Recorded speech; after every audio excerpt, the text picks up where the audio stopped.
yeah, boy. Woo!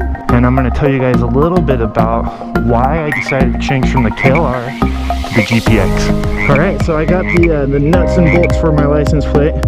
Looks like my camera is almost ready to die, so let me get back to that story I was telling you.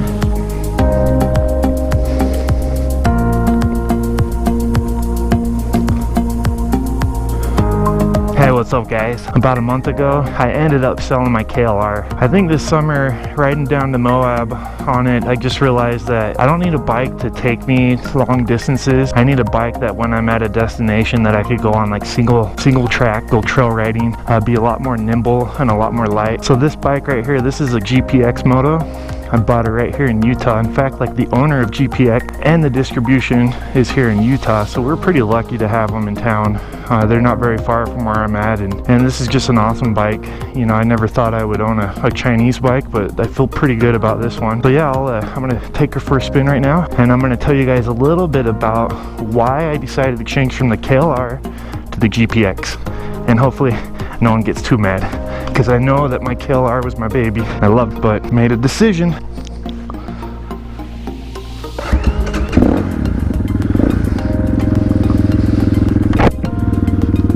One of the big differences right off the bat is this bike's a lot louder than my KLR, which is hang on, my helmet's fogging up. It's cold outside, and I forget that when it gets cold like this and you start breathing like a fat guy, it fogs up. So yeah, this bike's a lot louder than the KLR, and to tell you the truth, I just got it yesterday and I'm still getting used to like my feet on the bike, to the clutch, to the brake, to all the good stuff. But yeah, so it's a lot louder. The good stuff about that is, one of the reasons why I got rid of my KLR is I ride it around town. You know, I did a trip to Moab on it, and I took it for another spin down to like Little Moab, and it's fun, but it feels a little sketchy. And I always just kind of was thinking like, you know what, I just wish I could put a bike on the back of my Jeep and drive there. It would be a lot easier. My girlfriend could go. My girlfriend would be more prone to going with me, and it would be safer. Like the KLR, don't get me wrong, you can do anything you want with that bike. It's good at everything, not great at anything, and that's definitely true about it, and I love it. I would love to have another one, but just at this point in my life, I wanted something smaller, wanted to do a little bit more aggressive trail riding.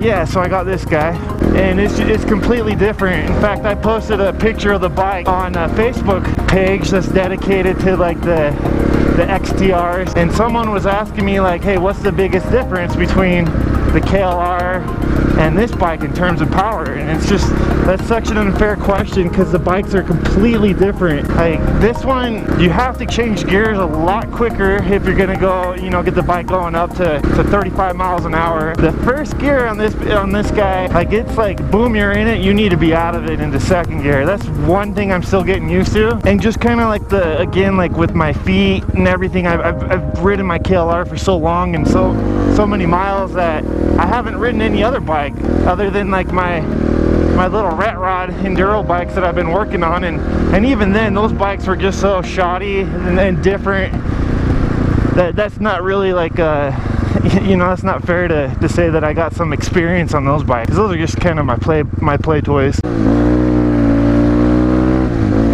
So yeah, I went and I got her registered already, which is nice. I do want to put another rear view mirror on here, because it's weird when you're used to driving a bike. I wonder if there was a wreck up here or what's going on. Something's going on up here. See if I can get anything. Oh, maybe a truck just broke down. Maybe.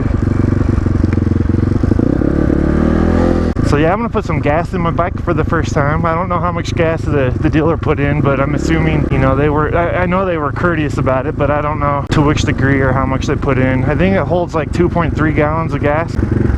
I'm gonna do a review of this bike, but I need some time on it. I'm gonna take it off-road. It's kind of a bad time of year to get it, just because how cold it is, but man, I'm excited. So here's one thing that I've done already. So my registration, I don't have any bags, and there's really no storage space on the bike. It's not really built like a dual sport where, you know, you have a little compartment or whatnot. I'm sure I could put like a bag back here, and on my KLR I had a fender bag. I should have took that off before I sold it. I put my registration in a little Ziploc bag, folded it up, and put this guy guy over it, just so that I have it on the bike right now, because if I have to put it either in my wallet or have it on my person while I'm riding it, I'm gonna forget. 100% credit or debit. Let's do credit so I earn some points. All right, let's do some premium. I think you can kind of see through this clear gas tank like how much gas you need. It's a plastic gas tank. I'm not used to a plastic one at all, and again, it's a gas tank as long as it does its job, right? But yeah, like I said, I'm gonna be doing a lot more details about the bike, the specifications, how I like it, the pros and the cons about it. But this is literally my second time ever riding it, and I'm just gonna take it for a quick spin. Gotta go to the hardware store to get some screws or some nuts and bolts for the license plate. Right now I just got some wire where I have it all hung up together. So one thing I will say right now is kind of an odd placement for the starter right here. So this has an electric start. You twist it right there, and I don't know if that's going to end up being a problem. I did watch a review that Ev Rider did on YouTube, or Eve Rider, or Ever Rider, however you say it. That was one of his few complaints that he has on it. So okay, my dash, I don't even really know what's all on this guy. I need to get something to get these cords out of the way, because it usually when I'm riding it's right in the way of it. It looks like your speed per kilometers, and then your clock for how long you've been riding for. So I'm pretty sure that these clutches, or the clutch handle on it, is meant for having only a couple fingers on it, and I'm still getting kind of used to that. I'm cheating a little bit and using 3 fingers, but I do want to get to the point where I'm only using 2, so I can have a better, sturdier grip on the handlebars when I'm off-road. But man, I'm excited. I think the weight of this bike's somewhere around like 220, anywhere from 225 to 235, I want to say, give or take. So it's a pretty light bike. And again, that's one of my reasons why I wanted to trade for my KLR, is when I'm out on these like single tracks and stuff, I want to feel a little bit more safe and a little bit more reckless, to tell you the truth. So I want to be able to fly, and to, you know, if I'm going to put the bike down, I don't want a 500-pound bike coming down on me. I'll be too cautious on that. Don't get me wrong, I'm still going to be cautious on this guy, but I'm gonna let her rip a lot more off-road. One thing that I did really like driving it home from the dealer yesterday, I was a little bit nervous because they don't register it there when you buy it, and I had to ride it, I don't know, like 25 miles from Linden to South Jordan. I was thinking, you know what, or you know what, I could get pulled over for this. I think a cop would be cool if I told them I just barely bought it and I'm taking it home. And one of my favorite things about my ride yesterday was lane splitting. In fact, I might be able to do it right here. It's just simple on this guy.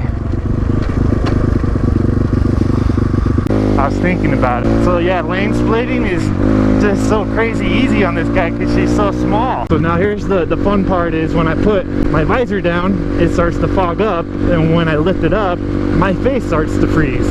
Obviously I need a lot more time on it to see how happy I'll be and to see if I am 100% satisfied, but as of now I just feel good about it. I feel like all the stars aligned, even with like that guy being in the store, and just how things just all came to be. I'll be making more videos hopefully pretty soon on this, and I also have another video I got to make from when I went down to Moab. I didn't go on my bike, but I got some cool footage of the park and the Corona Arch, so you guys should check that video out when I post it.